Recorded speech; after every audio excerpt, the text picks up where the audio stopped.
देखिए आज हम कराने वाले हैं क्लास 11 की एक्सरसाइज 1.3, ठीक ना। तो सबसे पहले जो लोग चैनल में नए हैं चैनल को सब्सक्राइब कर लें, वीडियो को लाइक करें और ज़्यादा से ज़्यादा शेयर करें, ठीक ना।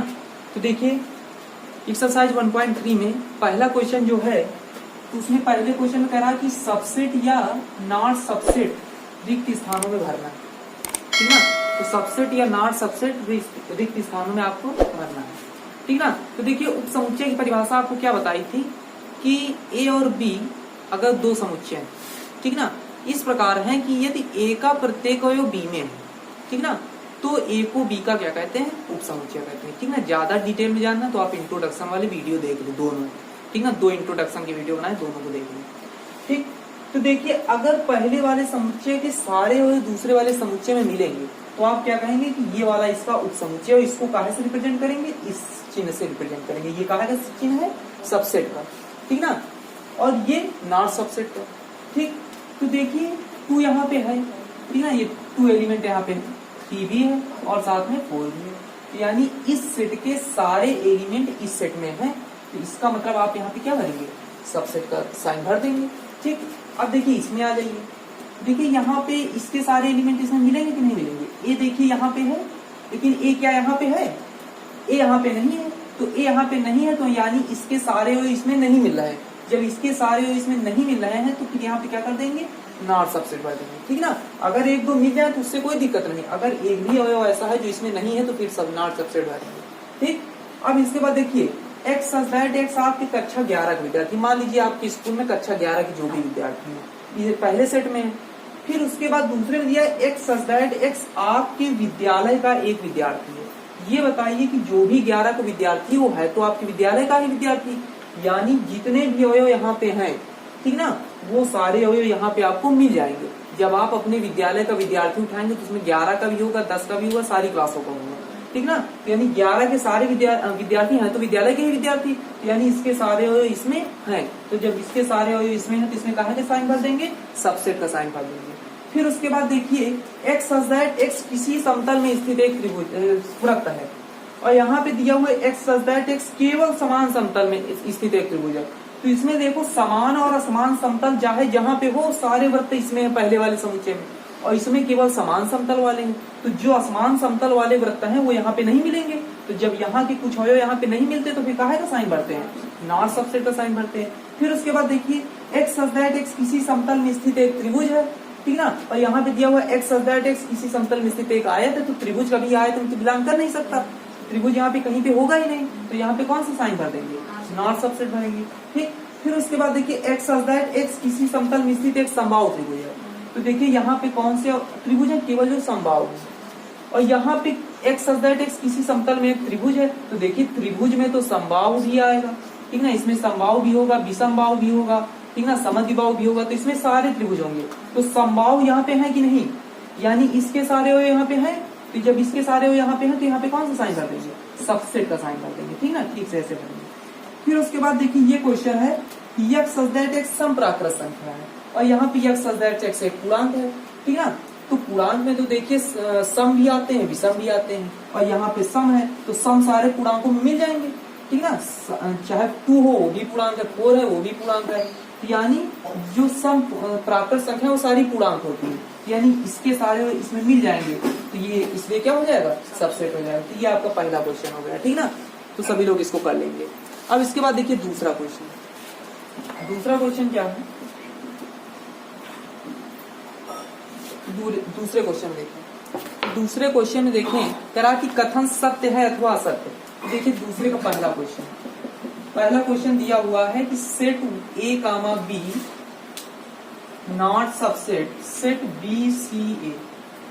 तो देखिए पहले वाले समुच्चय के सारे अवयव दूसरे वाले मिल रहे हैं कि नहीं मिल रहे हैं, ए भी है बी भी है, मतलब ये इसका उपसमुच्चय हुआ। और इसमें क्या दिया हुआ है, नॉट सबसेट दिया हुआ है, यानी उपसमुच्चय नहीं है, तो यानी ये गलत दिया हुआ है, ठीक है। इसमें सबसेट देना चाहिए, तो इसलिए कौन सा कथन हो जाएगा, असत्य हो जाएगा। इसके बाद देखिए दूसरा वाला क्वेश्चन क्या इसी का है कि A comma E is subset of X such that x.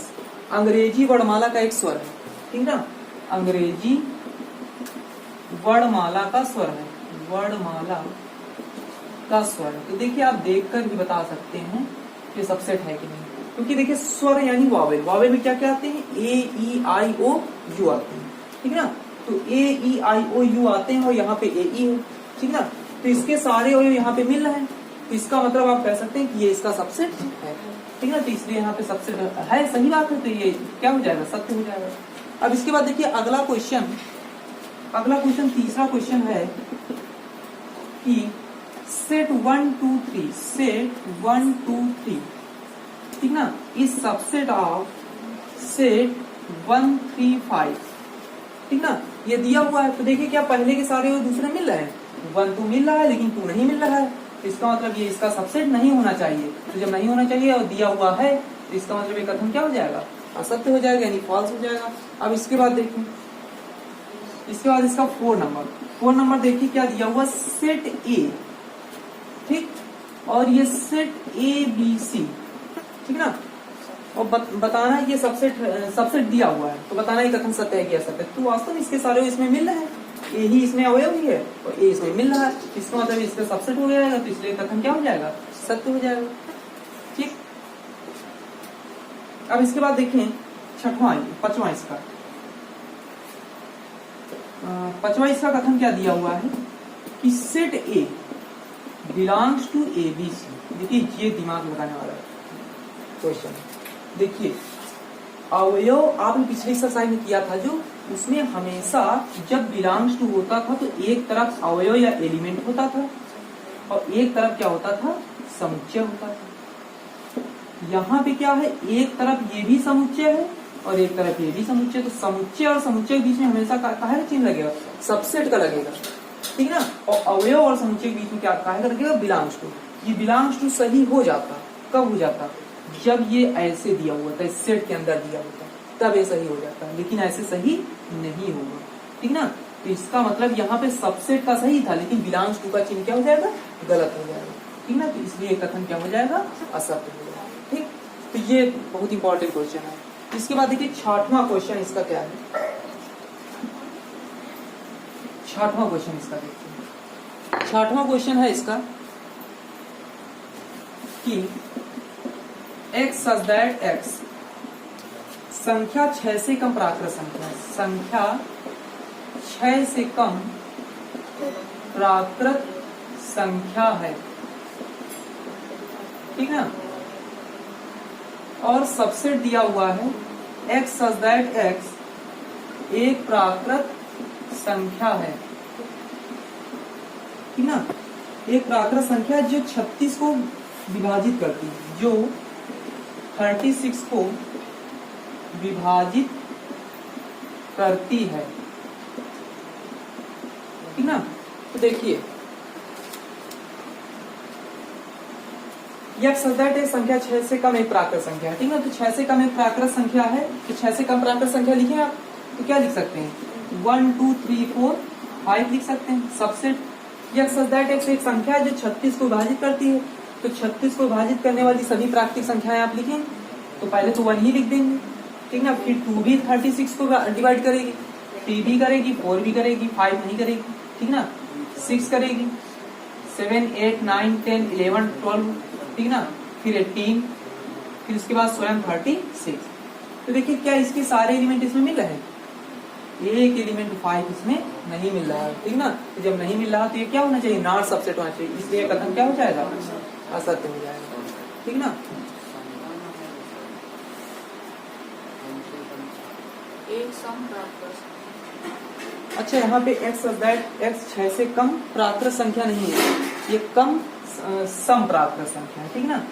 तो कम सम प्राकृत संख्या, तो इसको थोड़ा सा वो कर लें, ठीक ना, सम प्राकृत संख्या। तो सम प्राकृत संख्या है वो 36 को क्या करती है, 6 से कम सम प्राकृत संख्या, तो 6 से कम सम प्राकृत संख्या आप लिखें, ठीक ना। तो क्या लिखेंगे, 2 लिखेंगे, 4 लिखेंगे और 6 लिखेंगे। 6 नहीं लिखेंगे, क्यों नहीं लिखेंगे, क्योंकि 6 से कम को लिखना है, ठीक ना।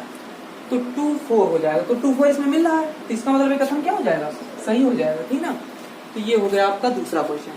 इसके बाद देखिए तीसरा क्वेश्चन देखिए बहुत ध्यान से देखें और बहुत इंपॉर्टेंट क्वेश्चन है, ये कंपटीशन में भी इस तरह का क्वेश्चन आ जाता है, ठीक ना।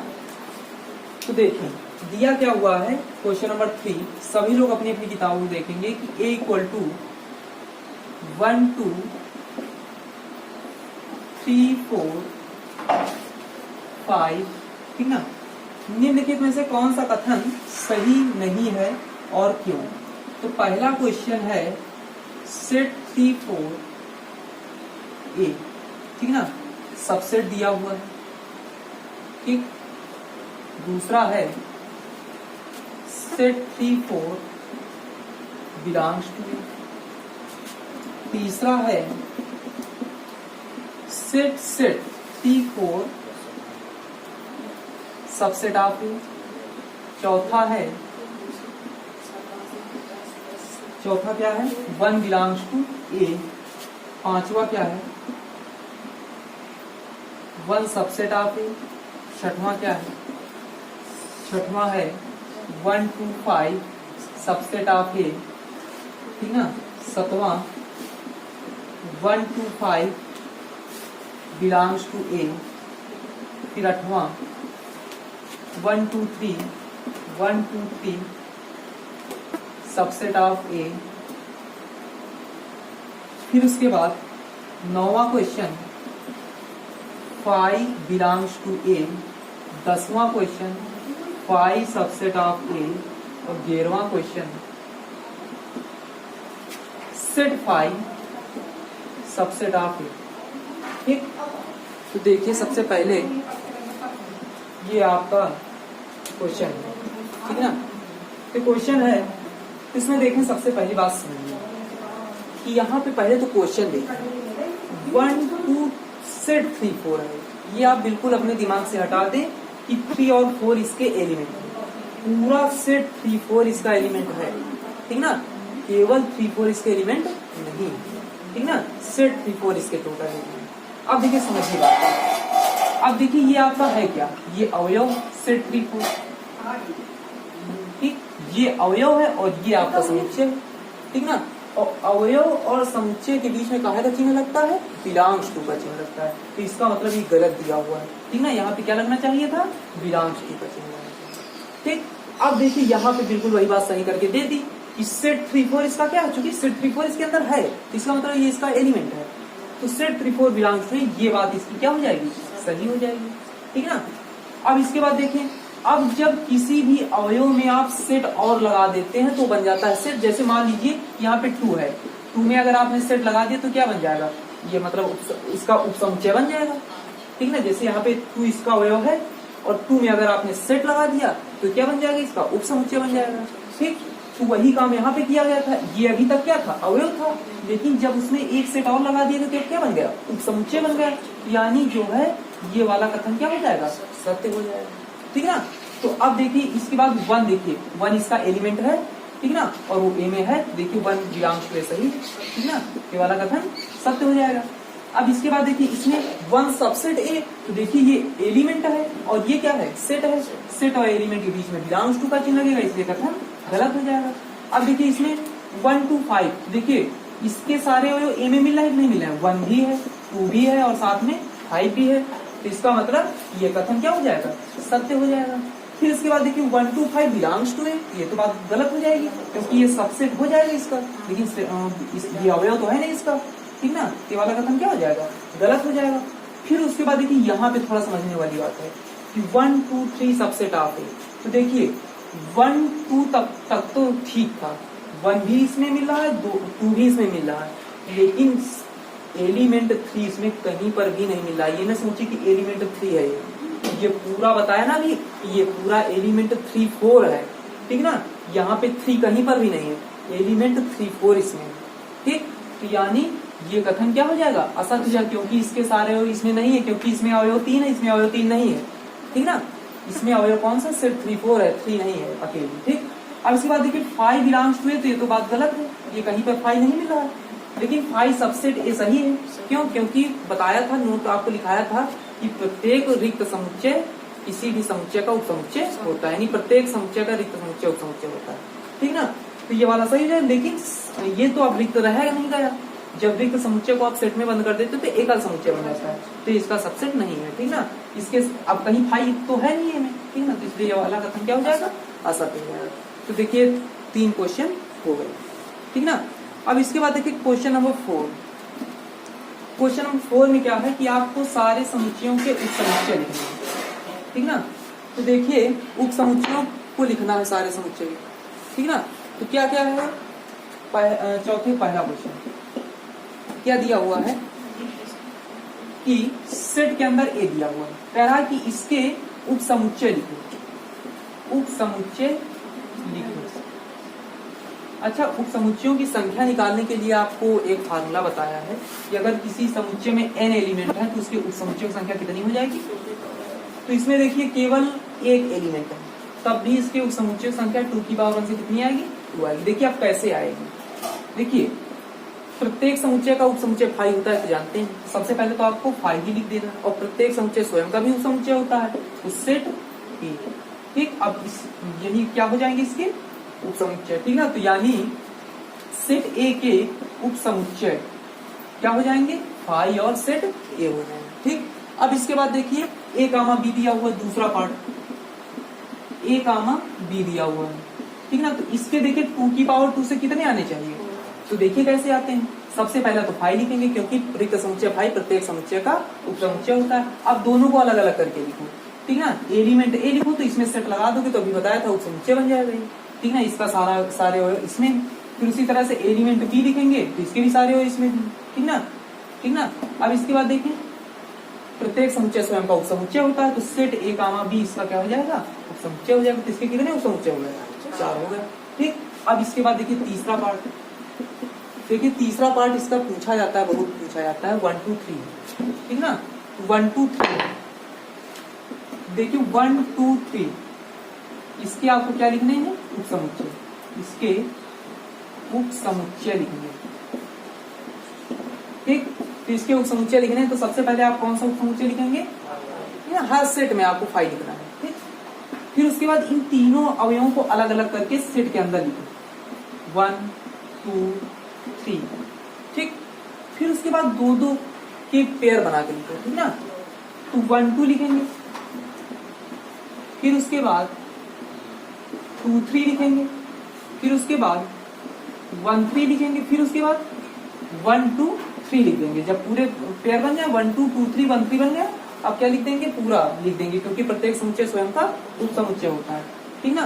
तो देखिए कितने आए, 1 2 3 4 5 6 7 8 आए, और 8 ऐसे भी आने चाहिए थे 2 की पावर n वाले फार्मूले से कि 2 की पावर 3 इक्वल टू कितना आएगा, 2 2 4 2 8, कितना आना चाहिए 8 ही आया आपके उप समुच्चयों की संख्या, ठीक ना। तो इस तरह से हो गया। अब इसके बाद देखिए चौथा क्वेश्चन है 5, ठीक है। चौथा क्वेश्चन क्या है, 5।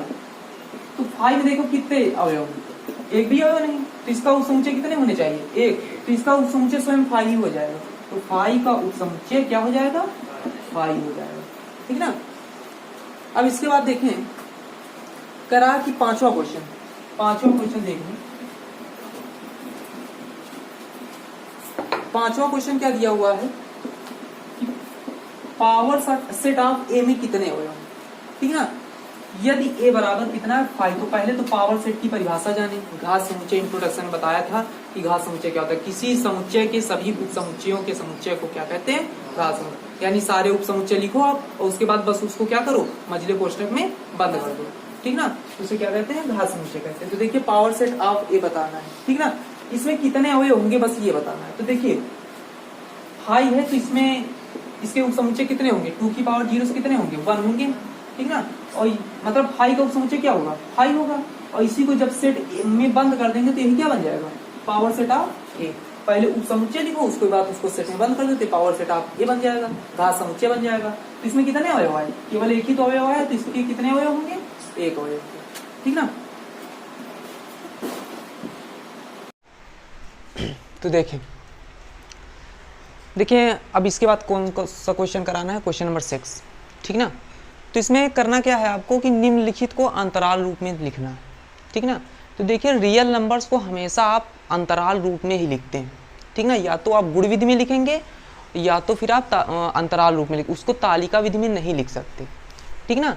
उसका कारण क्या है कि देखिए जैसे आप वास्तविक संख्याएं लिखना चाहते हैं 1 से 5 तक, ठीक ना, तो वास्तविक संख्याएं लिखना चाहते तो मान लीजिए आप तालिका विधि में लिखते हैं कि 1 2 3 4 5 लिखते हैं, ठीक ना, तो वहाँ पे आप केवल 5 संख्या 5 पूर्णांक लिख दिए, लेकिन क्या सारी वास्तविक संख्याएं 1 से 5 तक लिखी? नहीं लिखी, क्योंकि किन्हीं दो वास्तविक संख्याओं के बीच में कितनी वास्तविक संख्याएं होती हैं? अनंत वास्तविक संख्या होती है। इसलिए वास्तविक संख्याओं को तालिका विधि में नहीं लिखा जा सकता, ठीक ना। तो फिर इसलिए तालिका विधि में नहीं लिखा जा सकता, तो केवल उसके लिए या तो गुण विधि का प्रयोग कर सकते हैं और या तो उसके लिए अंतराल विधि का प्रयोग कर सकते हैं। अब देखिए अंतराल क्या होते हैं, तो देखिए जैसे कोई अंतराल है a, b, ठीक ना, तो a, b क्लोज इंटरवल का मतलब होता क्या है कि अगर इसके बीच में यक्स है, ठीक ना, तो जो यक्स होगा वो a से बड़ा बराबर होगा, b से छोटा बराबर होगा। ये हमेशा ध्यान रखें। इसे क्या कहते हैं? इसे बंद अंतराल कहते हैं, ठीक ना। तो ये बात ध्यान रखेंगे कि यह कौन सा अंतराल है? बंद अंतराल या क्लोज इंटरवल, ठीक। अब इसके बाद देखें, ये पूरी बात यहाँ पे समझ लें, ठीक ना। ये बंद अंतराल है या क्लोज इंटरवल, इसको जो है और क्या कहते हैं? संवृत अंतराल, ठीक ना। क्या कहते हैं? संवृत अंतराल भी कहते हैं इसको कहीं कहीं पे, ठीक ना। अब देखें इसके बाद एक और अंतराल आता है खुला अंतराल, यानी इसको कहते हैं ओपन इंटरवल, ठीक ना। तो ओपन इंटरवल जो होता है उसका क्या मतलब होता है? अगर इसके बीच में x बिलोंग करेगा तो जो x होगा वो a से केवल बड़ा और b से केवल छोटा होगा, यहाँ पे इक्वल नहीं लगाया जाएगा, ठीक ना। इसीलिए इसको क्या कहते हैं? ओपन इंटरवल कहते हैं। तो यहाँ पे क्लोज इंटरवल a, b का मतलब क्या है कि a b तो है ही इसमें, साथ में a b के मध्य के जितने भी संख्याएं हैं वो भी इसमें आ जाएंगी, लेकिन यहाँ पे a b नहीं है, a b के बीच की जितनी संख्याएं हैं वो हैं। अब इसी में एक अर्ध खुला या अर्ध बंद अंतराल आता है, अर्ध खुला या अर्ध बंद अंतराल, ठीक ना, यानी सेमी क्लोज और सेमी ओपन इंटरवल। तो अर्ध खुला या अर्ध बंद अंतराल, ठीक ना, ये सेमी क्लोज या सेमी ओपन इंटरवल। तो देखें जैसे मान लीजिए कि कोई अवयव है आपका x, वो बिलोंग करता है open A be close interval, ठीक ना। तो ये यहाँ से तो ओपन है लेकिन यहाँ से क्या हो जाएगा? क्लोज हो जाएगा। तो इसका मतलब इसमें a नहीं है, a से आगे की सारी संख्याएं, यहाँ पे b है और b के बीच की भी सारी संख्याएं हैं, ठीक ना। तो कहने का मतलब ये है कि जो x होगा वो a से केवल बड़ा होगा। तो ओपन का मतलब है केवल बड़ा या केवल छोटा, और क्लोज का मतलब बराबर भी, ठीक ना। तो लेस आर इक्वल b।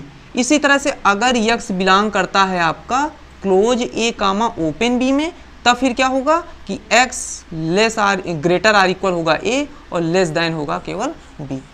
तो ये पूरी होती है अंतराल की परिभाषाएं, ठीक ना, कि अगर कोई x बिलोंग करता है close interval a comma b में, तो इसका मतलब कि जो x होगा वो a b भी हो सकता है और साथ में उसके बीच की भी सारी संख्या हो सकती हैं। और ओपन में अगर, अच्छा ओपन को किसी किताब में ऐसे लिखे हैं, ठीक ना, कि उल्टा बड़ा ब्रैकेट बनाए हैं, ठीक ना। तो ये भी होता है, कहीं किसी किताबों में ऐसे भी लिखा होता है, तो उसमें कोई भ्रमित होने वाली बात नहीं, ये भी ओपन इंटरवल, ये भी ओपन इंटरवल। तो इसका मतलब क्या होता है कि x जो होगा वो a b नहीं हो सकता, a b के बीच की कोई संख्या हो सकता है। इसी तरह से मान लीजिए अर्ध खुला है, मान लो इधर से खुला है इधर से बंद है, तो ये वाला इसमें नहीं होगा लेकिन ये वाला इसमें होगा, उसके बीच की सारी संख्याएं होंगी ही, ठीक ना। इसी तरह से ये वाले में, तो इनको ध्यान में रखना है, ठीक। अब जैसे ये दिया हुआ क्वेश्चन, कहा कि गुण विधि में तो पहले से लिख के दिया हुआ है, समुच्चय निर्माण विधि में लिख के दिया हुआ है, और उनको काहे में लिखना है? अंतराल रूप में। तो जो परिभाषा आपको बताई है उसी के हिसाब से लिख देना है। तो x बिलोंग्स टू, देखिए पहले तो आप -4 लिख लेंगे, कामा लगाएंगे, फिर क्या लिख लेंगे? 6 लिख लेंगे। अब यहाँ पे केवल लेस है, तो जब केवल लेस है तो कौन सा अंतराल लगा देंगे? खुला अंतराल या जो है ओपन इंटरवल लगा देंगे, ठीक ना। ये विवृत अंतराल भी, इसको संवृत कहते हैं, इसको क्या कहते हैं? विवृत अंतराल भी कहते हैं, ठीक ना, विवृत अंतराल या खुला अंतराल, ठीक ना। तो ये हो जाएगा -4 और यहाँ पे लेस आर इक्वल है, तो यहाँ पे क्या लगा देंगे? बड़ा ब्रैकेट लगा देंगे, क्लोज इंटरवल, ठीक ना। अब इसके बाद देखिए यहाँ पे x बिलोंग्स टू, उसी तरह से यहाँ पर भी करेंगे, पहले -12 लिख लो, फिर -10, फिर उसके बाद यहाँ पर भी लेस है, यहाँ पर भी लेस, तो दोनों जगह पे क्या लगा देंगे? ओपन इंटरवल लगा देंगे। फिर यहाँ पे देखिए x बिलोंग्स टू, यहाँ पे जो है 0 है और यहाँ पे 7 है, तो तो यहाँ पे क्लोज इंटरवल 0 कर देंगे क्योंकि लेस आर इक्वल यहाँ पे केवल लेस है, तो यहाँ पे 7 लिख के ओपन इंटरवल लगा देंगे, ठीक ना। इसी तरह से यहाँ पे आ जाइए, तो यक्स बिलोंग्स टू यहाँ पर भी इक्वल है, यहाँ पर भी इक्वल है, तो इसका मतलब क्या लिख देंगे, क्लोज इंटरवल 3,4।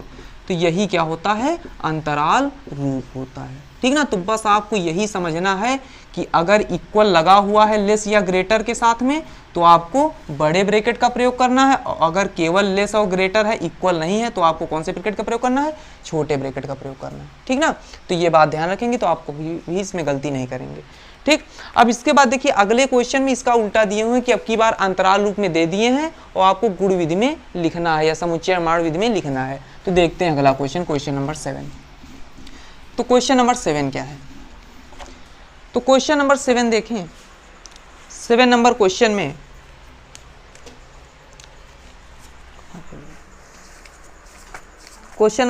देखें, दिया हुआ अंतरालों को समुच्चय निर्माण रूप में लिखना है, ठीक ना।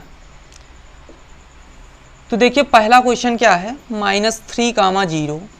दूसरा क्वेश्चन क्या है, दूसरा क्वेश्चन है क्लोज इंटरवल 6, 12। तीसरा क्वेश्चन है ओपन 6, 12 क्लोज इंटरवल, ठीक ना। फिर चौथा क्वेश्चन क्या है, सेमी क्लोज इंटरवल है -23, 5, ठीक। तो देखते हैं इसको।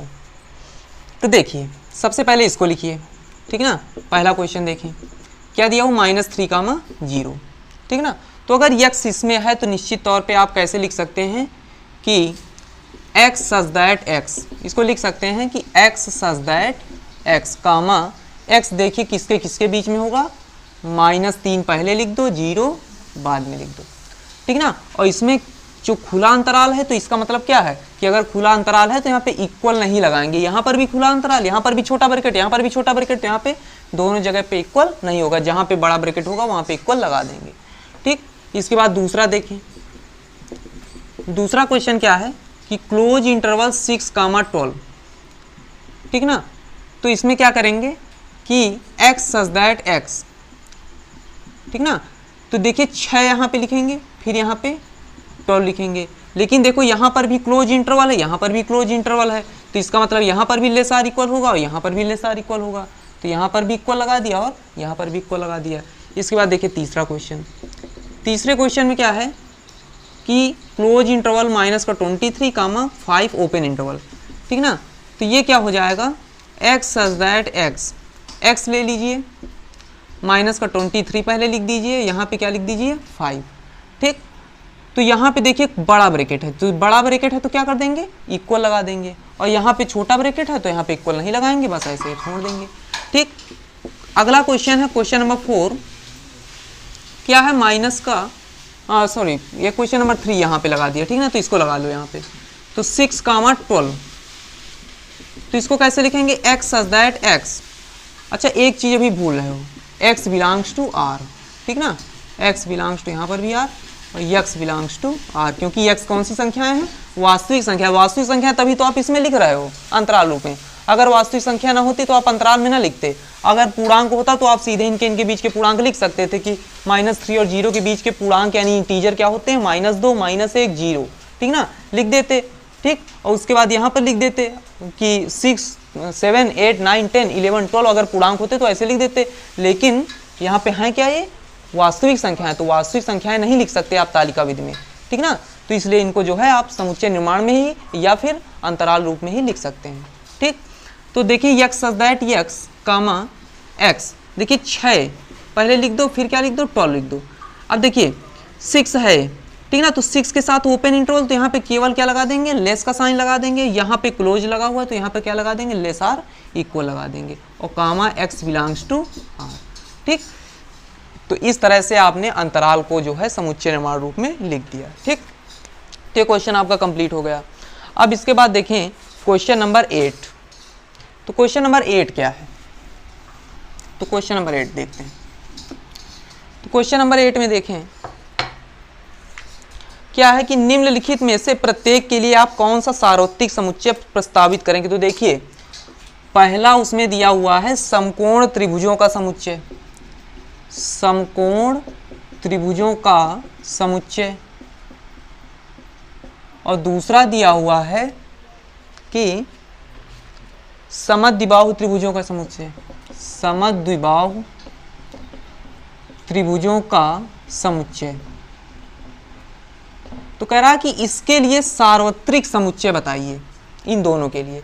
तो सार्वत्रिक समुच्चय ऐसा समुच्चय होता है जहां पे इसके भी सारे एलिमेंट मिल जाए और इसके भी सारे एलिमेंट मिल जाए। तो सबसे अच्छा है कि आप त्रिभुजों का समुच्चय लिख दो। तो जो त्रिभुजों का समुच्चय होगा वहां पे समकोण भी होगा, समद्विबाहु होगा, समबाहु भी होगा। तो आप इसका सार्वत्रिक समुच्चय U बराबर क्या लिख देंगे, त्रिभुजों का समुच्चय।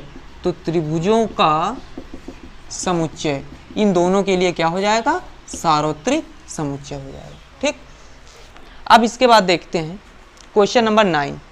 तो क्वेश्चन नंबर 9 क्या है, क्वेश्चन नंबर 9 दिया हुआ है कि समुच्चय ए बी सी दिए हुए हैं, ठीक ना। तो देखते हैं इसको। तो क्वेश्चन नंबर 9 में देखें